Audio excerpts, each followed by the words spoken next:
ರೈತರಿಗೆ ತಕ್ಷಣ 87 ಲಕ್ಷ ಪರಿಹಾರ ನೀಡಿ ಮಾಜಿ ಸಚಿವ ಶಂಕರ್ ಪಾಟೀಲ್ ಮುನೇನಕೊಪ್ಪ ಆಗ್ರಹ.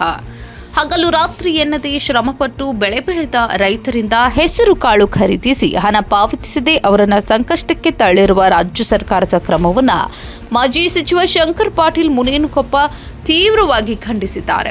ಬಿಜೆಪಿ ಸರ್ಕಾರದ ಅವಧಿಯಲ್ಲಿ ಅನುಸರಿಸಿದ್ದಂತೆ ಈ ಪ್ರಕರಣವನ್ನು ವಿಶೇಷ ಪ್ರಕರಣ ಎಂದು ಪರಿಗಣಿಸಿ ರೈತರಿಗೆ ತಕ್ಷಣ ಪರಿಹಾರ ಹಾಗೂ ಬಾಕಿ ಹಣ ಬಿಡುಗಡೆ ಮಾಡಬೇಕೆಂದು ಅವರು ಒತ್ತಾಯಿಸಿದರು.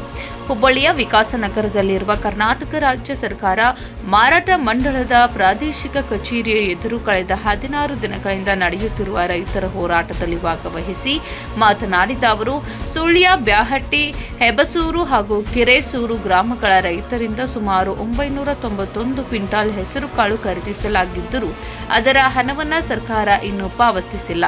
ಇದರಿಂದ ರೈತರು ತೀವ್ರ ಆರ್ಥಿಕ ಸಂಕಷ್ಟಕ್ಕೆ ಸಿಲುಕಿದ್ದಾರೆ ಎಂದು ಹೇಳಿದರು. ಬಸವರಾಜ ಬೊಮ್ಮಾಯಿ ಅವರು ಮುಖ್ಯಮಂತ್ರಿಯಾಗಿದ್ದ ಸಂದರ್ಭದಲ್ಲಿ ನಾನು ಸಚಿವನಾಗಿದ್ದೆ.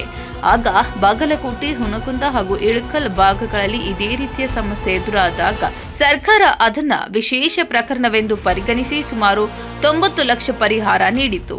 ಈಗಲೂ ಅದೇ ಮಾದರಿಯಲ್ಲಿ ಕಾಂಗ್ರೆಸ್ ಸರ್ಕಾರ ರೈತರಿಗೆ ಬಾಕಿ ಇರುವ 87 ಲಕ್ಷವನ್ನ ತಕ್ಷಣ ಬಿಡುಗಡೆ ಮಾಡಬೇಕೆಂದು ಆಗ್ರಹಿಸಿದರು. ವತಿಯಿಂದ ನಡೀತಕ್ಕಂಥ ಹೋರಾಟದಲ್ಲಿ ನಾನು ಪಾಲ್ಗೊಂಡಿದ್ದೇನೆ. ಇವತ್ತು ಕಳೆದ 17 ದಿವಸಗಳಿಂದ ಹಗಲು ರಾತ್ರಿ ಇವತ್ತು ಧರಣಿ ಮಾಡ್ತಕ್ಕಂಥ ರೈತ ಬಹಳ ಕಷ್ಟಪಟ್ಟು ಬೆಳೆದು ಇವತ್ತು ಬಿತ್ತಿ ಬೆಳೆ ಬಂದ ಮೇಲೆ ಕೂಡ ಸರ್ಕಾರದ ನಿಯಮಾನುಸಾರವಾಗಿ ಇವತ್ತು ಬೆಂಬಲ ಬೆಲೆಯಲ್ಲಿ MSP ಆಧಾರದ ಮೇಲೆ ಬಾರ್ಕೋಡನ್ನು ಹಾಕಿ ಇವತ್ತು ಖರೀದಿ ಮಾಡಿರ್ತಕ್ಕಂಥ ಇವತ್ತೇನು ರೈತ ಬೆಳೆದಿರ್ತಕ್ಕಂಥ ಬೆಳೆಗೆ ಇವತ್ತು ದುಡ್ಡು ಕೊಡದೇ ಇರ್ತಕ್ಕಂಥ ಸರ್ಕಾರಕ್ಕೆ ಇವತ್ತು ಧಿಕ್ಕಾರ ಅನ್ನುವಂಥ ಮಾತನ್ನು ನಾವು ಹೇಳಬೇಕಾಗತ್ತೆ. ಯಾಕಪ್ಪ ಅಂದ್ರೆ 17 ದಿವಸಗಳಿಂದ ಕೂಡ ಸುಮಾರು 95 ರೈತರು ಸುಮಾರು 991 ಕ್ವಿಂಟಲ್ ಇವತ್ತು ಹೆಸರನ್ನು ಕೊಟ್ಟಿದ್ದಾರೆ. ಇವತ್ತು 87 ಲಕ್ಷ ರೂಪಾಯಿ ಇದರ ದುಡ್ಡಾಗುತ್ತೆ. ಇವತ್ತೇನು ಸಾವಿರಾರು ಕೋಟಿ ರೂಪಾಯಿ ದುಡ್ಡಲ್ಲ. ಇವತ್ತು ನಾಡಿಗೆ ಅನ್ನ ಕೊಡ್ತಕ್ಕಂಥ ರೈತ ಇವತ್ತು ಬೀದಿಗೆ ಬಂದು ಇವತ್ತು ಮಕ್ಕಳ ಪರಿಸ್ಥಿತಿ ಇವತ್ತು ಸರ್ಕಾರಕ್ಕೆ ಬಂದಿರತಕ್ಕಂಥದ್ದು ಬಹಳ ದುರ್ದೈವದ ಸಂಗತಿ. ಇವತ್ತು ನಾನು ಒಬ್ಬ ರೈತನ ಮಗನಾಗಿ ರೈತ ಹೋರಾಟದಿಂದ ಒಬ್ಬ ಶಾಸಕನಾಗಿ ಮಂತ್ರಿ ಆಗಿರ್ತಕ್ಕಂಥ ಸಂದರ್ಭದಲ್ಲಿ ಅನೇಕ ರಾಜ್ಯದಲ್ಲಿ ಈ ರೀತಿ ಸಮಸ್ಯೆಗಳು ಬಂದಾಗ ಇವತ್ತು ಸರ್ಕಾರ ಪರಿಹಾರ ಮಾಡ್ತಕ್ಕಂಥದ್ದು ಸರ್ಕಾರ ಮಾಡಬೇಕಾಗತ್ತೆ.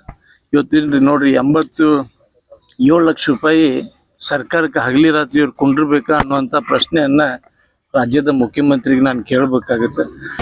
ರೈತರಿಗೆ ನೀಡಬೇಕಿರುವಂತಹ 87 ಲಕ್ಷ ಹಣವನ್ನು ಪಾವತಿಸಲು ಸಾಧ್ಯವಾಗದಷ್ಟು ಸರ್ಕಾರ ದಿವಾಳಿಯಾಗಿದೆಯೇ ಎಂದು ಪ್ರಶ್ನಿಸಿದ ಅವರು, 4 ಗ್ರಾಮಗಳ ರೈತರ ನ್ಯಾಯಯುತ ಹಣವನ್ನು ಕೂಡಲೇ ಬಿಡುಗಡೆ ಮಾಡಬೇಕು. ರೈತರಿಗೆ ನ್ಯಾಯ ಸಿಗುವವರೆಗೆ ಅವರ ಹೋರಾಟಕ್ಕೆ ತಾವು ಸಂಪೂರ್ಣ ಬೆಂಬಲವಾಗಿ ನಿಲ್ಲುವುದಾಗಿ ಭರವಸೆ ನೀಡಿದರು.